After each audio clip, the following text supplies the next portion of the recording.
All right, guys. Welcome to a live here in Carlsbad, and I got two of my good friends, business partners, in the studio with me today. And I'm gonna first introduce my man Paul McClain. What up, dude? What's up, man? Doing good? Doing great, dude. Good to be on here with you guys. I think I got some applause for you. Nice, man. That definitely makes me feel better. And we got Andrew Taylor in the building as well. What up, Drew? What up, man? Right on, dude. Well, these guys came in both from Victorville, Apple Valley. Been in business together now. God, what's it been? 12 years, 13 years in business together. Yeah. Wow. And I've been privileged enough to be in business with these guys, dude. 11 of those 13 years that they've been in the business, and over the past 11, 12, 13 years, man, I've seen a lot of growth in this industry, growth within ourselves. And Paul mentioned something earlier today. He goes, man, just to see, people not only grow their businesses but grow their lives. Just to think, like, we were in a pool in Punta Cana and I'm over there going, dude, I'm never gonna get a girlfriend ever. I'm gonna be single forever. This is great. And then now I'm like married 5 years, 2 kids, and like it's a awesome thing to see. And Andrew with AC and just Nicole. It's just like, what is going on here? You got Paul, and he just got. And I'm just like, dude, Paul had kids when Paul was a kid with a kid. He's always you know what I had mean? kids. Like, Paul's always had kids, right? I'm Hey, just I'm like, an overachiever, bro. dude, but just to see where we're all at together, where we're going, and how many people have honestly, man, come with us. And I kind of want to go over some of the things that we've saw personally through others and that have helped us get here, but also what is going to allow everybody else to get there so much faster if we don't lose some of this. And I guess you'll see it's like not one of those stories of up the hill through the snow, but things always get, like, my son's life is going to be a lot different than mine was growing up. A lot different. And like, it's going to be easier. Now he's just going to have less obstacles to initial obstacles, but eventually things evolve and things change all the time. So you're going to have to adapt. And these guys here have truly adapted over the years. So Andrew, coming into this, man, you were at every time I see this store, you're at Stater Brothers, Yeah. okay? And every time I see that store, I go, man, like, this guy was at Stater Brothers bagging groceries, and now he is like working with some of the most high level and intentional folks in and outside of the industry, and outside of the industry, bringing them into the industry. And if they're into the industry, they're going, man, that's a place that I want to go. But he was bagging groceries at Stater Brothers. So, man, thank you for being on here. And tell us about the journey, dude. What's it been looking like, and where are we going, and where'd you start? Yeah, man. Thanks for having me. I think it's been, somebody told me one time in insurance, everybody overestimates what they can do in a week, and then they underestimate what they can do in a year. So like any given week, I didn't notice the progress I was having, right? But I was just slow and steady, and I quit for like a few minutes, but then I'd get back at it. If I had a bad day, I go, man, I might quit. But then actually I'd think, what am I going to do? Go back to the grocery store? Or I could make the same amount in a month the same amount I made in a month I could make on one sale. Like, how am I going to quit? Right. So the plan, I think it's easy to forget your plan B sucks. Because there's a reason you ended up wanting to do this. Right. And then you go, oh, I forgot. I worked till 11 p.m. I did all these things I didn't like. So I always tried to stay focused on reality, which was going out and being able to help people and make a good living is not a bad thing. I started to fall in love with the whole industry from selling insurance, because you're just meeting people and learning from them. Like, dude, I have a bunch of clients that are my good friends that call me all the time, and like 2 of them are in their 80s that I met selling a policy to, and they call me all the time. So I would go to appointments and I would just enjoy it, man. Right. And then when I started to build an agency, I followed Sean Mike's lead, and I I didn't necessarily agree with everything, but dude, if I knew what I was doing, if everyone knew what they were doing, they'd be multimillionaires. So even though you think it's right, it doesn't mean it's right. So I followed FFL and Sean Mike's lead and invested money back into recruiting and building an agency and focused on being a team player, and that's it, man. You say team player. Has it always felt like that in this business for you? Like you were actually on a team and had a role? Like when did that change, or how did that change for you? Well, what I realized is, like, I used to be the person that would say, I don't want to tell anyone else what I'm doing because I want to keep it for me, right? And what I learned is that's how you don't really grow a big, I don't know why, but you don't grow a big business like that. The way you grow a big business is by everybody helping each other and having this abundance mentality of there's enough for everyone, which there is.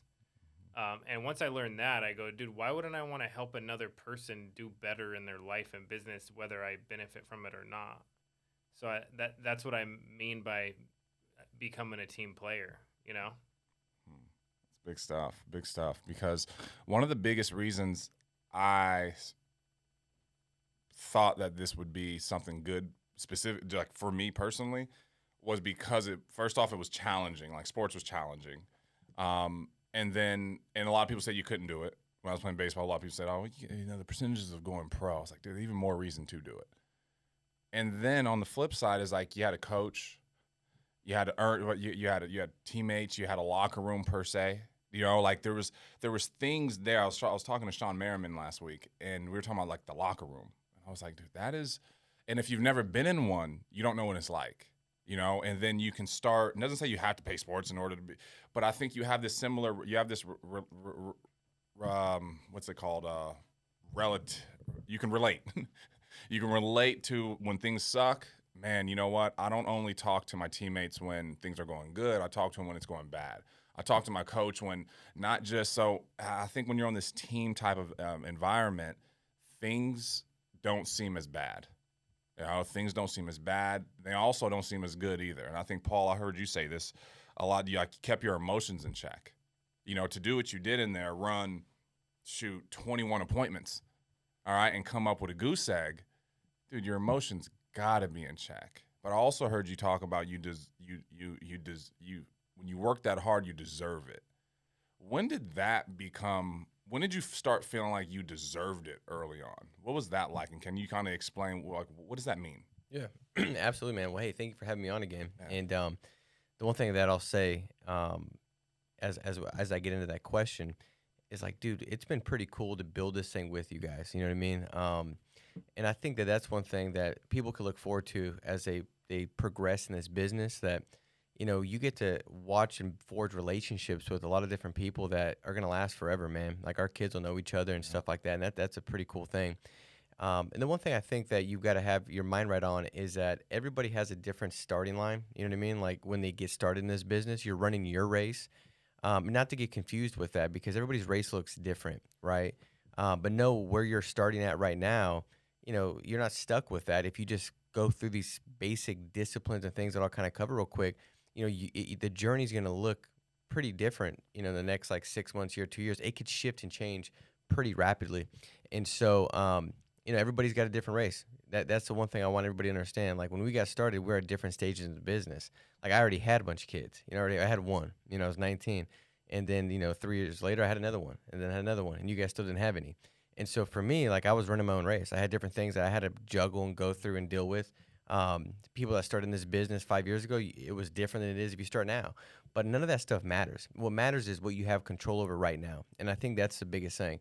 Like, what can you do to get a little bit better right now? What can you do today that's going to make you just a little bit better in the areas that you need to get better in? Whether that's, you know, the business, personal production, recruiting, maybe getting better staff, whatever that looks like. Maybe it's being a parent, spouse. But how can you get a little bit better in the roles that God's really entrusted you with? And I think that's where fulfillment is, you know. So I think if you have this understanding, like for me, Dom, like I just knew that anything worthwhile was going to endure some pain. And so it was kind of like if I had that day where I had 21 appointments and I just got smoked and didn't write anything, that one of those first weeks in my kind of startup in the business. And the interesting thing is that was the only week. This is going back where, like, if you ran 10 appointments a week, like, dude, you're next level. You know, you hit 10 appointments. This is going back 13 years, right? And so it's all relative. Back then that was a lot, and I was like, dude, I'm gonna do twice the amount. So I had 20 appointments booked, dude, feeling like, man, I'm gonna crush it, be number one for the week at the sales training. Like I felt good, and it didn't work out the way I wanted it to work out. And when it didn't, I remember I didn't sit back and think like, you know, woe is me, dude. Like, you know, felt bad. Had like, you know, my mom used to say, like, throw a pity party for yourself. You know, I didn't do none of that. What I did was I realized, like, this is good, because this is why people succeed and why people fail is in this moment. Because now I got a choice. Like, am I gonna, you know, get all negative, right? Respond in an emotional way that's gonna keep me from doing the activity, and with the right mindset that's gonna turn it around? Or am I going to choose to go out there and just book another 21 appointments this next week and elevate my game? And the thing is this, what I realized in this business is that, and I heard this a long time ago, that you can't beat the numbers and the numbers can't beat you. And I think that takes the emotionality out of it, right? And so with all the different things that anybody can have going on, personal, right, business, like we got FFL launched and we didn't have leads, right? We didn't have, you know, we were going through litigation. There's all these different things that were kind of coming at us. We couldn't necessarily control that, but what we could control, like what Sean said from day one, and one of the first shirts created, was attitude and activity, man. I love wearing them because it's just a reminder that, hey, that's what you can control. The people that do the best and grow the most, they just have more focus on that, simply put, like attitude and activity, right? And so I think for anybody on here, you know, realize that your race is going to be different than anybody else's race. You can't compare yourself to where everybody else is at. But what can you do today to elevate your attitude and your activity, right? And if you could do that, then the results don't really matter, because sometimes you can't control the results. You can say, well, maybe I could have influenced it and maybe had a better tie down, whatever, with those 20 appointments. Maybe I could have, but what I could control now is my response. I can't control what's already took place. And I remember sitting back, Dom, and spending time for the first time really listening to my phone script, because that happened, because it was so painful that I was willing to actually go the extra mile, listen to my script, record it, take notes down. And what I thought wasn't. I started listening to that thinking, like, dude, I did not know I sounded like that. I didn't know I was that fast in my response. I didn't know my intro was that high. I didn't know. Like, I had convinced myself that I sounded the way I know I needed to sound, and the way I should sound to book the appointments based on what I'd already heard on the podcast. Back then it was a podcast. It was like an MP3. But I sat back, I recorded it, I listened to it back, and all that did was it heightened my awareness. And now I was a lot more aware of what my phone script actually really was. And then I knew what my intention was. My intention was to book appointments. And so if I needed to do that, I needed to tweak this, adjust this. And I asked myself a question: what is it going to take to get my show ratio better? Well, a better tie down. What does that look like? And so I came up with these different things at the end of the phone script that took my show ratio from, like, at the time I was probably averaging 50%. That week just happened to be a very extreme one of 0. But because I did that, man, my show ratio went up from there to be 80, 90%. But that would have never happened if that didn't happen, right? And so I just think that as you go along, like, we've gone through a lot of different things and stuff that's taken place in this business, right? And like the birth of FFL, man, it was supposed to be like that. It was supposed to be like nasty and dirty, like not understand, like, you know, like how we're gonna get things worked out. It's supposed to be like that. Like, birth is painful, right? But on the other side of it, it's beautiful if you just continue to focus on what you can control. And so now looking back, you know, I think it's easy to forget some of the stuff that we kind of had to go through and all that, but that's necessary. And maybe that looks different for everybody on this podcast. But when those things take place, you know, it's like, what is that saying to you? What can you get from that? What can you put in place from that? What can you adjust from that? Because a lot of times that's just heightening your awareness of the things that need to be tweaked and adjust. I think life will give you and reveal to you circumstances and put even people in your life in situations to show you where you're deficient, where you need to have some growth take place. But if you're not listening, you're going to miss that. And every appointment you book, every appointment that you sit with, every recruit that you bring on board, every staff member that you hire, it's showing those things. And that's necessary to develop the character and to build the mindset and the thought process that's going to take you to where you want to go. And so, man, it's I just wish we would have done this, if we could have done this like 14 years ago, you know, because it's just like, you know, I like seeing things progress, dude. I like watching seasons and stuff. And I would just encourage you guys, if you knew in the next like 12 months, 2 years, like what Andrew said, I think that was perfectly put. Like you overestimate what you can do, today, in the results that could happen. Man, it doesn't work that way. Like you're exactly where you're at because of a lot of these small choices and decisions that have compounded over a long period of time. And so, but you can change that right now. But don't look up at the scoreboard too often. A championship team is not staring at the scoreboard. They wouldn't be able to focus on the things that influence the scoreboard. They're focused on doing the basics, the things that matter most. And so, I mean, I think that's kind of what I would say. And it's been pretty cool, this journey, man. And it's just beginning. So 1,000%. And you talk about going through adversity, you know what I mean, and some of the things that set the table for what we have today. And men and women, if you're watching this and you just started, you're still laying groundwork for the company, for your agency. Things don't stop, so this isn't, oh well, how could I be a part of that? How can I have my story? Dude, you're writing it right now. There's a group of 3-4 dudes, women right now that just started and met out of sales training and go, man, you just started 3 weeks ago, a year ago? Yeah. What you doing right now? I'm doing this. What are you doing this? And over the next 8, 9, 10 years, you'll see a lot of people come, you'll see some go, and you'll see some stay. And the ones that stay, you'll see the common thing. The common thing that I can see is that they're just willing to find a way. One thing I can see in these two men is that they find a way. Just find a way. Like when I started, I remember Sean asked me, he's like, some folks say, hey, they don't have the money, right, to when they started to get to the course or whatever the case may be. Well, I didn't have the money. But I never said I didn't have the money. And I asked Sean when after I started a little bit, I was like, dude, you knew I didn't have any money, right? He goes, yeah, I knew you didn't have any money. I was like, so why'd you want to work with me? He goes, because you never told me you didn't have any money. And you figured it out. So what was my version of figuring it out at 23, 24? I called my mom and said, hey, I want to get an insurance license. It's $150 to get into the course. Can you pay for it? And, of course, she gave me a back and forth of how hard it is or whatnot, but then she did it. Why? Because everybody knows how to sell their mom, I hope. Okay? So she got me in the course. All right? And so, but I think winners, they just figure it out. And if that's you, all right, you can figure it out too. So I appreciate you guys too for being on. This has been great, and we'll talk to you guys soon. Later.